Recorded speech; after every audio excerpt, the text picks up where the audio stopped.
নমস্কার বন্ধুরা, আমার নাম ডক্টর সঞ্চিতা চ্যাটার্জি। আমি একজন আয়ুর্বেদিক চিকিৎসক। প্রচন্ড রোদ্দুর এবং প্রচন্ড গরম, কিন্তু এই সময় আপনি আপনাকে বাড়ির বাইরে বেরোতে হবে।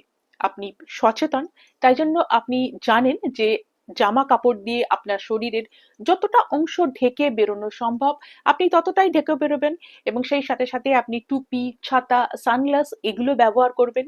কিন্তু তবুও আমাদের শরীরের কিছু কিছু অংশ সূর্যের আলোয় এক্সপোজড হয়ে যায়, তার জন্য আপনি সানস্ক্রিন ব্যবহার করবেন। কিন্তু আপনি এটা জানেন না যে কি ধরনের সানস্ক্রিন আপনার জন্য ভালো বা ভালো কাজ করবে, এবং এই সানস্ক্রিনটা কিভাবে ব্যবহার করলে সব থেকে ভালো রেজাল্ট পাওয়া যায়। তো প্রথমে বলি যে সানস্ক্রিন কাকে বলে। সানস্ক্রিন হচ্ছে এটা এক ধরনের ফটো প্রোটেক্টিভ ট্রপিক্যাল প্রোডাক্ট, অর্থাৎ সানস্ক্রিন কিন্তু আমরা আমাদের স্কিনের উপরে অ্যাপ্লাই করতে পারি। এটা অ্যাপ্লাই স্কিনের উপরে আমরা এটাকে লাগাতে পারি, এবং যখনই আপনি এই সানস্ক্রিনের কাজ হচ্ছে, এটা সূর্যের আলোর মধ্যে যে ক্ষতিকারক আল্ট্রাভায়োলেট রশ্মি রয়েছে তাকে এটা প্রোটেক্ট করে, যাতে আমাদের স্কিনের কোনো ক্ষতি না হয়। এবারে বলি, যখন আপনি সানস্ক্রিন কিনতে যাবেন কতগুলো জিনিস অবশ্যই লক্ষ্য করবেন। একদম প্রথমে যেটা বলবো সেটা হচ্ছে আপনি যে সানস্ক্রিনটা কিনবেন সেটা যেন ব্রড স্পেকট্রাম হয়, অর্থাৎ আল্ট্রাভায়োলেট এ এবং আল্ট্রাভায়োলেট বি দুটোকেই যেন এটা কভার করতে পারে। দ্বিতীয়ত দেখবেন যে প্রত্যেকটা সানস্ক্রিনের মধ্যে এসপিএফ বলে একটা জিনিস লেখা থাকে, সান প্রোটেক্টিভ ফ্যাক্টর।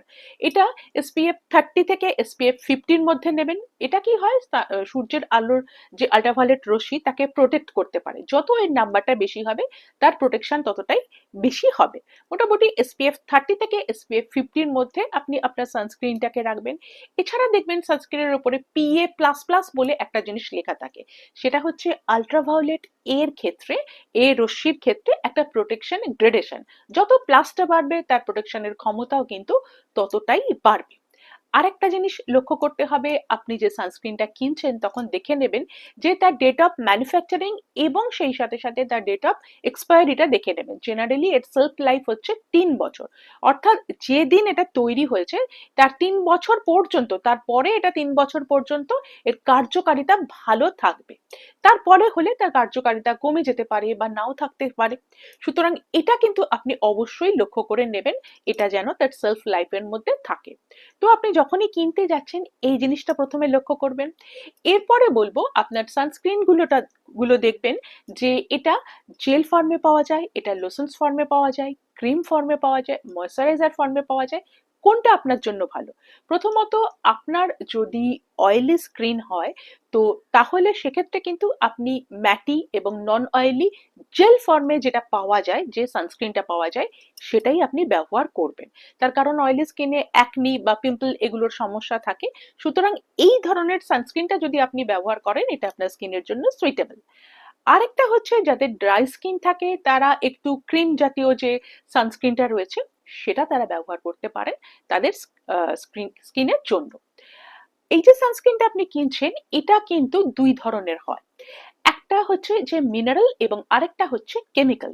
মিনারেল যেটা, তার মধ্যে অ্যাক্টিভ ইনগ্রেডিয়েন্টস হিসেবে যেটা থাকে সেটা হচ্ছে জিঙ্ক অক্সাইড বা টিনিডিয়াম ডাই অক্সাইড। এটা আমাদের স্কিনের উপরে একটা লেয়ার তৈরি করে, এবং সূর্যের এই আল্ট্রাভায়োলেট রেটা আমাদের ওই ওই যে লেয়ারটা তার উপরে পড়ে সেখান থেকে সেটা স্ক্যাটার্ড হয়ে যাচ্ছে বা রিফ্লেক্ট হয়ে চলে যাচ্ছে, যার ফলে সেটা আমাদের স্কিনকে পেনিট্রেট করতে পারছে না। মিনারেল যে সানস্ক্রিনটা, যাদের স্কিন খুব সেনসিটিভ বা অ্যাকনি পিম্পল হওয়ার একটা সমস্যা থাকে, অ্যালার্জিক রিয়াকশন হয় বা র্যাশ বেরোয়, তাদের জন্য এটা কিন্তু ভীষণ ভালো। তারা এই ধরনের সানস্ক্রিনটা ব্যবহার করতে পারেন। আরেক ধরনের সানস্ক্রিন আছে যেটাকে বলা হয় কেমিক্যাল, এবং এটা কেমিক্যাল দিয়ে তৈরি হয়। এক্ষেত্রে অ্যাভোবেনজোন বা অক্সোবেনজোন এই ধরনের কেমিক্যাল দিয়ে এটা তৈরি করা হয়। এটাও কিন্তু আল্ট্রাভায়োলেট এ এবং বি কে এটা প্রোটেক্ট করতে পারে। যারা কোনো মেকআপ করছেন বা একটু লাইট সানস্ক্রিন চাইছেন তারা এটা ব্যবহার করতে পারেন, এই ধরনের কেমিক্যাল যে সানস্ক্রিন সেটা ব্যবহার করতে পারেন। আরেকটা জিনিস লক্ষ্য রাখতে হবে, আপনি যদি সুইমিং করেন বা দীর্ঘ সময় যদি থাকতে হয় তাহলে ওয়াটার রেজিস্ট্যান্ট সানস্ক্রিন কিন্তু আপনার জন্য ভালো কাজ করবে। এবারে চলুন জেনে নিই যে এটাকে আপনি ঠিক কিভাবে ব্যবহার করবেন। বাড়ি থেকে বেরোবার আগে, অর্থাৎ সূর্যের আলোয় যাবার অন্তত 20-25 মিনিট আগে এটা আপনি আপনার স্কিনে অ্যাপ্লাই করবেন।